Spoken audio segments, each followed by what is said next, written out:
I think it was not love at first sight, but I think it was like something you learn, and then you like it a little more, and you like it a little more. I think it's kind of a question of how do you live a good life? What is a life of value? How do you do that every day? Even though we do something simple, we bake bread. I know that my dad, he always intended to touch more people than he could feed through the message of what he was doing with his work.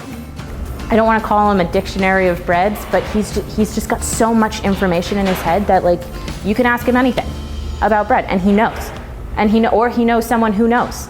Dan goes out on the floor and talks to people. Dan's here almost every day of the week. It's a giant family here.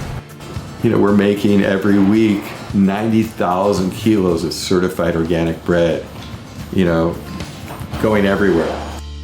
And so where we're sitting right now, this was an old garage at one point. I mean, in the beginning, I was basically working alone. I would bake from 2 in the morning to 7 in the morning, and then I would deliver the bread. Well, we could bake 120 breads in each oven per hour, a couple hundred breads a day. Yeah. So I don't know how we did it in the beginning, but we were able to sell enough bread to get by. I don't know how. There wasn't a solid business plan. Honestly, the best way I can describe Dan is like 1,000 years worth of experience wrapped into a person with this childlike wonder about him, where he is always interested and always excited and always, ready for the next thing. Well, I was a breakfast cook in college. I was a philosophy major, and I had to make a living somehow studying philosophy. And the kitchen manager said to me one day, you're pretty good at this. You should go to cooking school. And he suggested I go to the École Hôtelière in Lausanne, Switzerland. I applied there and got in, but I didn't speak French at the time. So they said, well, if you can't go here, you should go to the Culinary Institute.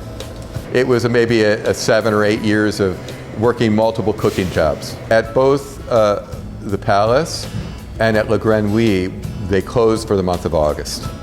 I would go to France. So I began to meet bakers in France. I would spend time with them. And it kind of planted a seed, that took some time to grow. People expect to do things now and have it be big really quick. This is 36 years. Yeah, this is a lifetime.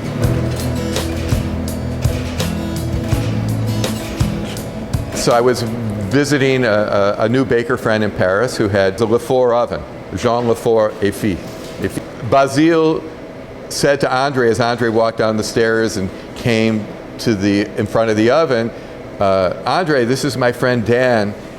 He's an American, and he wants to know if you'll come to the US and build an oven for him, just like this.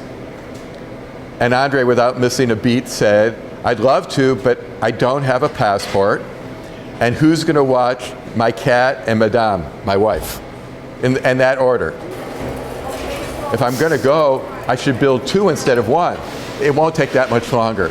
Well, the red bricks are local. All the interior bricks came from France. And then what happened was somewhere along the way, the New York Times heard about Bread Alone. And they did a feature on me. Craig Claiborne wrote an article, and then people in New York wanted the bread. And then we had to have 2 shifts. So this is the oven room. So when we talk about the old bakery, and you think about somebody putting the wood in the oven and turning that thing and putting every bread with a peel, it's a special kind of work. We've created a work environment here that's truly sustainable.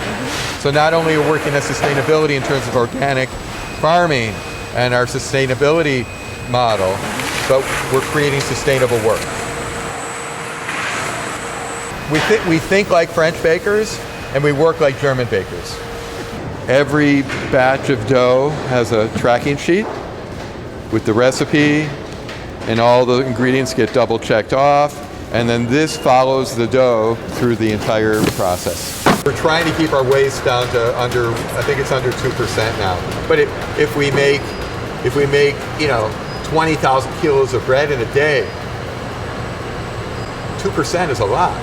It's a lot of bread to throw away.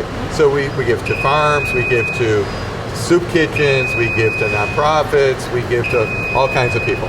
You know, from the beginning, Bread Alone had a commitment to caring for our earth, to being a steward of the earth.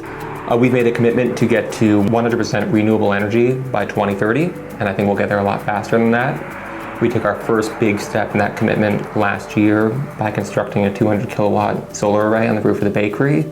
And then throughout the building, we use the most efficient, energy efficient technologies that we can in going about our work.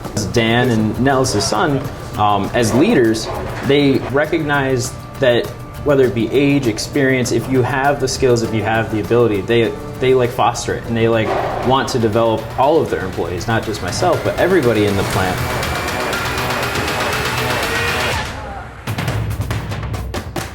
I've been going to South Africa for 15 years. I think this is my 38th trip.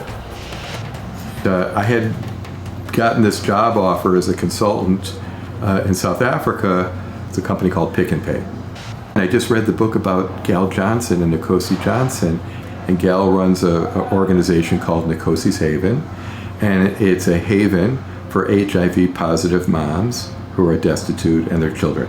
And she goes, you know, I was thinking, maybe you could help us open a bakery for the moms to run. And so a few weeks later, I was in Cape Town in Khayelitsha, which is the biggest township outside of Cape Town, 1 million people living in tin shacks. I did the same routine again. I went to see Rosie, and she said, well, I'd love to have a bakery for my people to run. I said, well, I did it there, I can do it with you. And then 2 years later, we opened a bakery in Khayelitsha.